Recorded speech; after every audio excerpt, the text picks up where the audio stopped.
मुझे नागराज सर के साथ काम करना था। रियल गेम पे आधारित है मटका। 60s में बॉम्बे में पनपा था। पहला एपिसोड मुझे सुनाया था, मैंने सुन के मुझे पता चल गया कि मैं ये करना चाहता हूँ। दगड़ू और सिद्धार्थ जादव में वो कॉमन धागा है कि कुछ करना है लेकिन कोई भरोसा डाले। तो ये मटका भी सुमड़ी में सब करते थे लेकिन कोई बोलता नहीं था। इस सीरीज़ में सबसे बड़ी दो चीज़ें मेरे लिए, एक नागराज सर के साथ काम करना और विजय सर के साथ स्क्रीन शेयर करना। नागराज सर के साथ जो मेरा इनिशियल कॉन्वर्सेशन था वो इसी बात पे था कि जिंदगी जुआ है। आप रोड क्रॉस कर रहे हो, आपको पता नहीं कि कहाँ से एक ट्रक आके आपको उड़ा के चले जाए। I am Vijay Varma. I am Abhay Kurane. नमस्कार, मैं Siddharth Jadhav. Watching me on IWM buzz. Hi guys, welcome to IWM buzz. और आज हमारे साथ है writer and star cast of Matka king. So firstly big congratulations. Thank you so much. Thank you. हाँ भाई जी, मैं आपसे जानना चाहूँगी ये कंसेप्ट कहाँ से आपने सोचा, जहाँ आप गैम्बलिंग दिखा रहे हो with entertainment, real life story दिखाना है विद नेचुरल इफेक्ट्स, ये सब की स्टोरी आपसे जानना चाहेंगे, हाउ इट्स कम? ये एक रियल गेम पे आधारित है मटका जो 60s में बॉम्बे में पनपा था और बहुत ही ज़्यादा धूमधाम से ये देश भर फैला था। तो ये इतना फैला था कि मतलब ऐसे लग रहा था उस ज़माने में, मतलब मेरे पेरेंट्स कहते कि ऐसे लग रहा था कि हर दूसरा आदमी खेल रहा है। तो अब इतना पॉपुलर गेम अगर है तो उसके पीछे कुछ होगा, कुछ वजह होगी। तो वी रियलाइज की वजह ये है कि पहली बार ऐसा हुआ था कि गैम्बलिंग की दुनिया में मतलब एक आदमी जाकर 5 आने 10 आने 5 पैसे लगा सकता था। उसके पहले gambling was reserved for the rich and elite.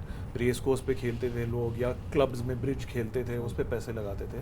तो ये पहली बार हुआ था कि कॉमन मैन भी जाकर अपनी किस्मत आजमा सकता था। वो बहुत फैसिनेटिंग लगा था। तो या दैट वाज। विजय जी, आपसे जानना चाहेंगे, जब ये किरदार आपके सामने आया, जब ये इंटेंस किरदार आपके सामने आया, was always yes for this? It was a resounding yes. हमेशा से ऐसा धीरे वाला यस नहीं था, जोर वाला यस करना चाहता हूँ मैं, क्योंकि मुझे नागराज सर के साथ काम करना था। बहुत अंदर से ऐसे बहुत मन था मेरा कि इस डायरेक्टर के साथ मैं कुछ कर पाऊँ।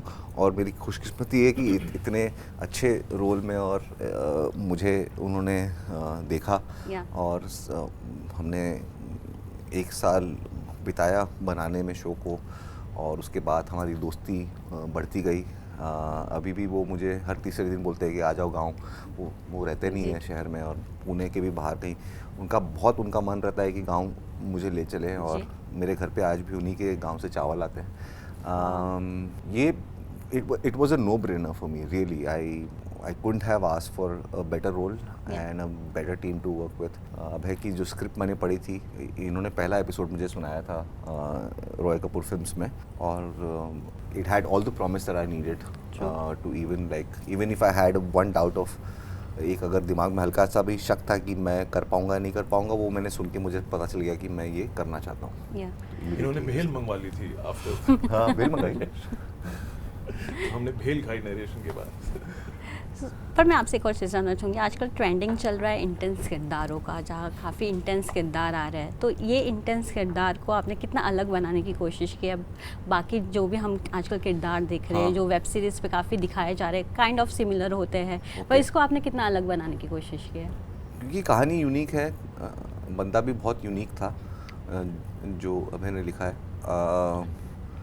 और बिल्कुल वो इन टर्म्स ऑफ जैसे कि बोलते हैं कि बहुत डार्क नहीं है और बहुत वायलेंट नहीं है, अग्रेसिव भी नहीं है। In fact he is just a Hustler of that time.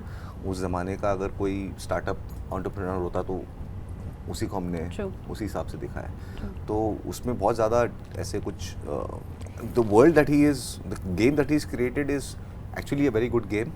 It's just that कुछ चीज़ें ऐसी होती हैं हमारे समाज में अभी भी होती है कि दिवाली की पार्टी पे कुछ लोग एक रूम में जाते नहीं कि हम लोग तो नहीं खेलते भाई, और कुछ लोग बोलते नहीं कि हम खेलते हैं। तो ये सुमड़ी में करने वाले काम होते हैं। तो ये मटका भी सुमड़ी में सब करते थे लेकिन कोई बोलता नहीं था।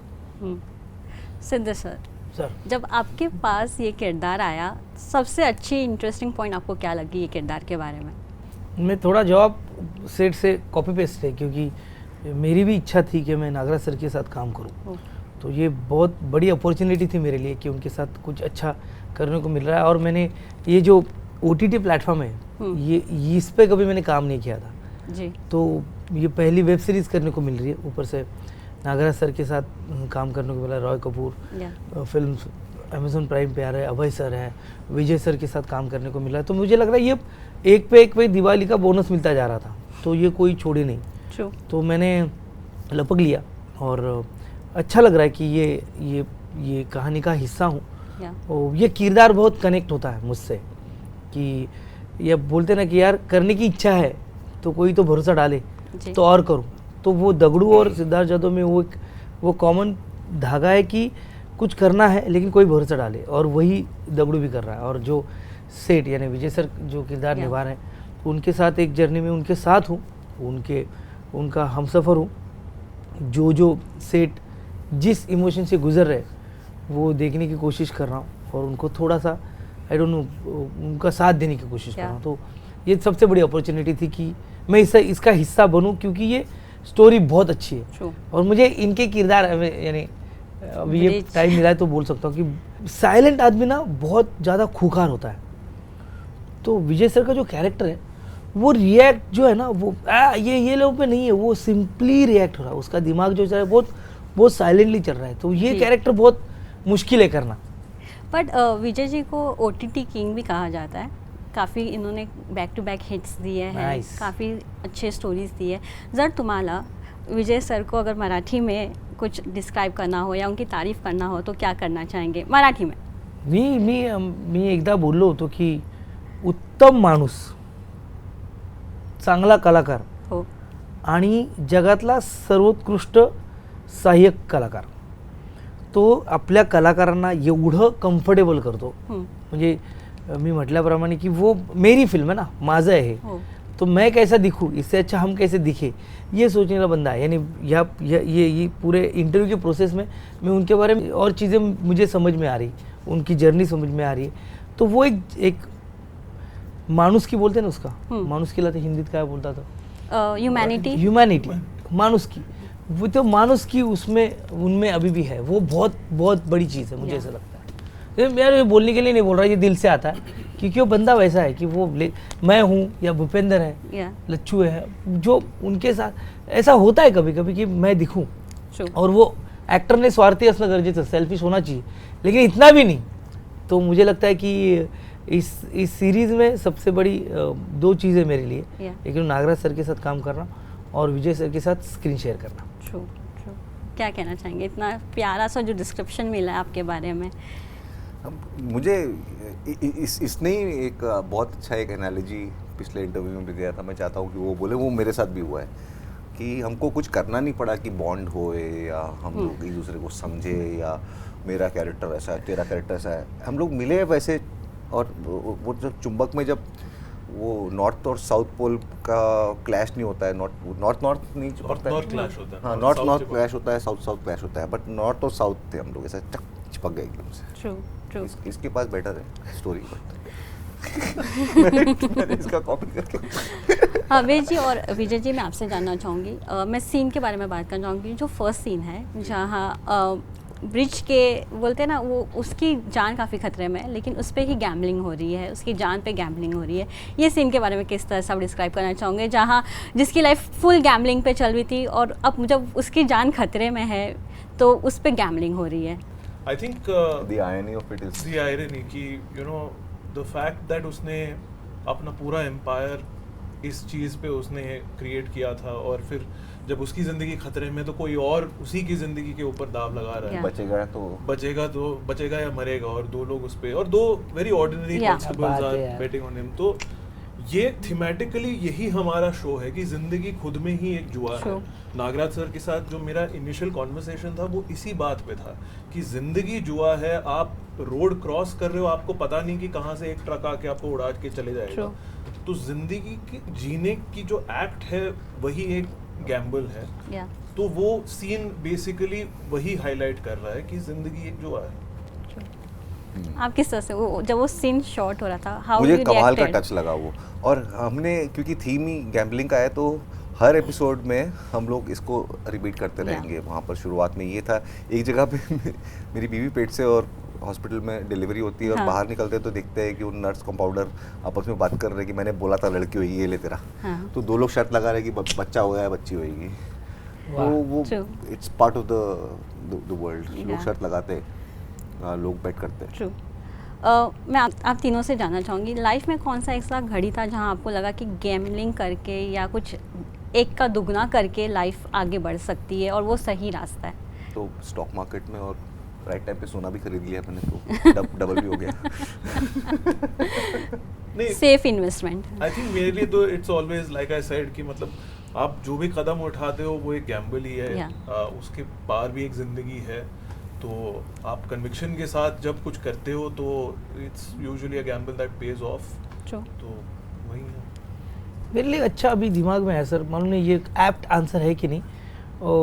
मैं वैसे मुंबई में अपना घर नहीं था, अपना झोपड़पट्टी, फिर रेंट के हाउस में। तो और मेरी ख्वाहिश थी कि मैं मम्मी पापा के लिए घर लूँ। तो एक शो करके मेरे पास एक अमाउंट आया था, तो मैं खुद के घर पे रह रहा था, उसका मेरा लोन चल रहा था और मेरे पास इतना पैसा आ गया तो मैं लोन कर लूँ, चुका सकूँ। लेकिन मेरा एक था कि मैं क्या करूँ, अभी आए तो मम्मी पापा के लिए घर लूँ। तो मेरे को तृप्ति नहीं, मेरी वाइफ ने ऑप्शन देते क्या करे, लोन ये करे कि घर लोन ले। चुकता करेगी, नया घर लेके और लोन ले। मैं तो तृप्ति बोली घर लेते, तृप्ति मेरी वाइफ बोली कि Yeah. घर लेते, कि एक घर। तो मैंने घर लिया सर, और मुझे मालूम है घर लेने के बाद 3 दिन बाद जो अमाउंट थी उसका हाफ अमाउंट का एक चेक मेरे को आ गया। तो ये अलग गैम्बल होगा या गुडविल होगा माँ बाप का कि मैंने ले लिया, हो गया वो। और मुझे आता एवढी अमाउंट आली था, अभी थोड़ा भरते ना वो लोग लोन का नीचे करते ना कुछ अमाउंट भर के। सर वो मेरे को लगता है ये लाइफ का एक अच्छा गैम्बलिंग था जो करेक्ट वर्क हो गया है कि खेलो, जो खेलेगा नहीं वो जीतेगा या हारेगा कैसे? रिस्क। करेक्ट। तो नहीं, अगर जीतना है तो खेलना पड़ेगा, ट्रू। नहीं खेलोगे तो ना तो जीतोगे ना हारोगे, वहीं रहोगे। ऐसा एक आया किस्सा आया तो। लास्टली सिद्धू सर, मैं एक और चीज़ जानना चाहूँगी, जिस तरह से मराठी सिनेमा को ग्रोथ मिला है, पैन इंडिया लव कर रही है, इवन थिएटर ड्रामास काफ़ी हाउसफुल्स जा रहे हैं, आपके शोज़ काफ़ी बैक टू बैक हिट्स हो रहे हैं, हाउसफुल हो रहे हैं। ये जो प्यार एक्सेप्टेंस वापस आया है पोस्ट कोविड और थिएटर में जो वापसी हुई है ऑडियंस की, इसके बारे में क्या कहना चाहेंगे? नहीं, अच्छी बात है। और कोविड में तो यानी थिएटर, सिनेमा थिएटर बनते लेकिन नाटक के थिएटर चूर थे, लोग जा रहे थे। तो मुझे अच्छा लग रहा है, मैं रिप्रेजेंट कर रहा हूँ 12 करोड़ लोगों को, जिनकी वजह से मैं 100 करोड़ लोगों तक पहुँच रहा हूँ। तो ये जो माँ बाप रसिक प्रेक्षक हम मराठी में बोलते हैं, प्रेक्षकांना माँ बाप वो प्यार दे रहे, मराठी सिनेमा को दे रहे, मराठी नाटक को दे रहे। और जो महाराष्ट्र में जो रिलीज़ हो रहा है, हिंदी, साउथ, सब, मुझे लगता है कि ना सिनेमा पे या कलाकारों पे प्रेम करने वाला ऑडियंस है, शहर है, वाह। सो अच्छा लग रहा है। और आ रहे, मेरा प्ले आ रहा है, तो विजय सर को मैं दिखाऊंगा एनिमल दिखाऊंगा। लेकिन अभी जो ये अपना एनिमल जो भाग रहा है मटका किंग के लिए, उनकी भागा दौड़ी बहुत है। लेकिन हम तीनों भी यही बोलेंगे कि ये मटका किंग ऐसी चीज़ है, इसके लिए हम लोग बहुत एक्साइटेड है, पूरी टीम। तो 17 तारीख के बाद तो और मज़ा आएगा। Thank you so much and all the best. Thank you. Thank you.